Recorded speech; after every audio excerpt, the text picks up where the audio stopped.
Bonjour, soyez les bienvenus. Comment allez-vous? Comment vas-tu? C'est une question que l'on pose beaucoup à son entourage depuis mi-mars. Comment allez-vous? Nous avons vécu cette année des fêtes de Pâques toutes particulières, du jamais vu, avec les lieux de culte fermés, me disait récemment une personne. Et pourtant, nous avons appris quelque chose, a-t-elle rajouté. Alors qu'avons-nous appris? Le monde n'est pas à notre disposition. Nous ne pouvons pas faire ce que nous voulons. Et ce qui nous arrive dans la vie, nous ne pouvons pas le maîtriser. La maladie, la peur, la mort. Vous savez, le découragement par temps difficile, par temps d'épreuve, n'a rien d'inhabituel. La Bible contient de nombreux exemples d'hommes et de femmes qui ont fait face à des situations semblables. Ces exemples peuvent être une source d'encouragement pour nous aujourd'hui, car le même Dieu qui leur a été fidèle nous le sera également. Je dis souvent à mes paroissiens de lire les psaumes. Oui, les psaumes. Dans les psaumes, nous retrouvons toutes nos situations humaines, nos questions. Dans les psaumes, nous trouvons des personnes découragées, fatiguées, accablées. Des personnes qui se posent des questions comme nous. D'où vient le mal? Quel est le sens de la souffrance? J'aime beaucoup ce proverbe qui dit « Hier est de l'histoire ancienne. Demain demeure un mystère. Aujourd'hui est un cadeau. Aujourd'hui est un cadeau, c'est pour cela que l'on l'appelle le présent. Il est essentiel que nous profitions de chaque instant de notre existence et restions concentrés sur le présent. Au lieu de nous attarder sur le passé ou de nous projeter dans l'avenir, prenons conscience que le moment présent est un cadeau de Dieu à déguster immédiatement. Oui, aujourd'hui, dans ta situation, Dieu est présent. Dieu est présent dans ta situation. C'est ce que nous disent les psalmistes. David avait expérimenté dans sa situation, dans son présent, dans son actualité, David avait expérimenté la joie de voir son âme restaurée par Dieu. David pouvait écrire ces belles paroles du psaume 23 que nous connaissons bien. Il restaure mon âme. Beaucoup connaissent par cœur ce psaume. Je me rappelle d'une visite chez une personne âgée. La famille m'avait dit « Monsieur le pasteur, elle ne peut plus vous entendre.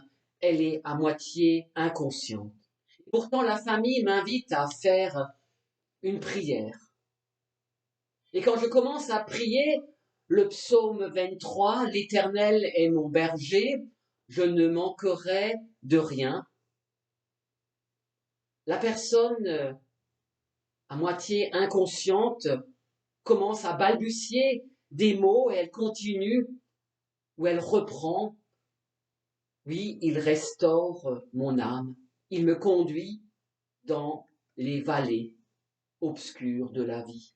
Il restaure mon âme, il me rafraîchit. Oui, il me fait reposer dans de verts pâturages. Cette personne avait appris par cœur à l'époque ce psaume 23. Et dans ces moments difficiles, dans les moments même à moitié inconscientes, ces moments, ces paroles ont ressurgi, peut-on dire, à sa mémoire. Et ces paroles ont pu la soutenir. elle a pu être restaurée. Nous avons, nous aussi, dans notre vie, besoin d'être restaurés. Et David le sait bien, nous le savons bien. L'homme est beaucoup plus qu'un corps bien nourri. Nous avons besoin, bien sûr, de nourriture. Mais rappelons-nous les paroles de Luc. La vie est bien plus que la nourriture, le corps plus que le vêtement. Ou encore des paroles un peu dures de l'apôtre Paul. Ils ont pour Dieu leur ventre. Certains ne vivent que pour la nourriture. Nous le savons, il y a autre chose également qui nourrit. Ces personnes âgées le savaient bien. À un moment difficile de sa vie, malade, ce psaume 23 a ressurgi de sa mémoire. Il restaure, mais il restaure mon âme. L'homme ne vit pas de pain seulement. C'est pourquoi il est dit, il restaure mon âme. Dans notre âme, nous existons vraiment. L'âme, c'est ce qui fait notre vie. L'âme, c'est elle qui loue Dieu, c'est elle qui est en souffrance, c'est elle toujours qui se réjouit ou qui a peur ou qui angoisse. L'âme, c'est nos sentiments, tels la tristesse, la joie. L'âme, c'est elle qui nous permet d'exprimer nos états d'âme en toutes sortes. Et comme le bon berger nourrit le troupeau par l'herbe et l'eau, il prend également soin de notre âme. Pour combattre les angoisses en face de la maladie, la peur, l'inquiétude, Dieu restaure mon âme. Et loin de la simple restauration à travers la nourriture, Dieu dessine ici une image beaucoup plus complète de ce Dieu, ce qu'il fait en nous et pour nous. Prenons l'exemple d'un personnage de la Bible, Élie, le prophète. Posons-lui la question, Élie, comment vas-tu? Une question qu'on nous pose aussi à nous actuellement. Comment vas-tu? Alors Élie, toi le prophète, comment vas-tu? Et à un moment difficile de sa vie, il a répondu, je ne vais pas très bien, je ne vais pas bien. En effet, dans le livre des Rois, au chapitre 9, après quelques jours de marche dans le désert pour sauver sa vie, Élie s'arrête, complètement épuisé, peut-être comme nous parfois, épuisé moralement et physiquement. Élie se laisse vaincre par un profond sentiment d'échec. Il sombre dans la dépression. Cette fois, il n'est plus question pour lui d'affronter, mais de fuir les réalités. Fuir les réalités qui l'ont conduit. Et Élie dit des paroles que l'on, peut-être à un moment, nous aussi à un moment donné, on a prononcé, j'en ai assez, je n'en peux plus. Beaucoup d'entre nous n'en peuvent plus. Beaucoup d'entre nous peuvent se retrouver dans les états d'âme d'Élie, oui, les états d'âme. Élie ne se tient plus devant Dieu, mais face à lui-même. Dans son égarement, il oublie la source. Comme nous parfois, dans nos difficultés, nos égarements, nous oublions la source de sa force, la source Dieu. Sa vision du monde extérieur est totalement faussée. Il commence à percevoir sa situation d'une manière négative. Pour lui, il n'y a aucune issue possible. Il n'y a plus d'espoir. La situation est insurmontable. Je me retrouve face à un mur, face à une montagne. Je ne vois plus de l'autre côté.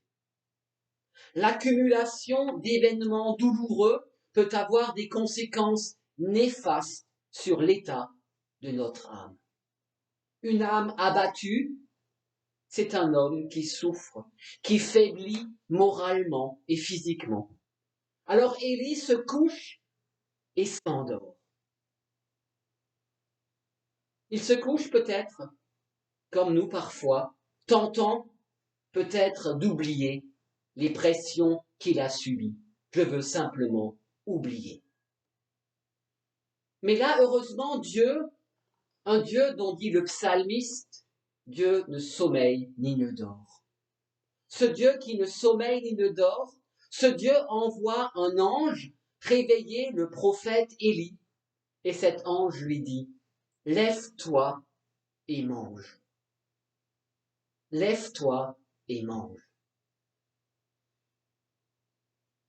Dieu veut le restaurer. Pas seulement physiquement par une nourriture, mais aussi spirituellement. Nous avons besoin des deux. Élie reçoit une nourriture pour le corps, mais également pour son âme. Il reprend force à travers ses paroles. Lève-toi et mange.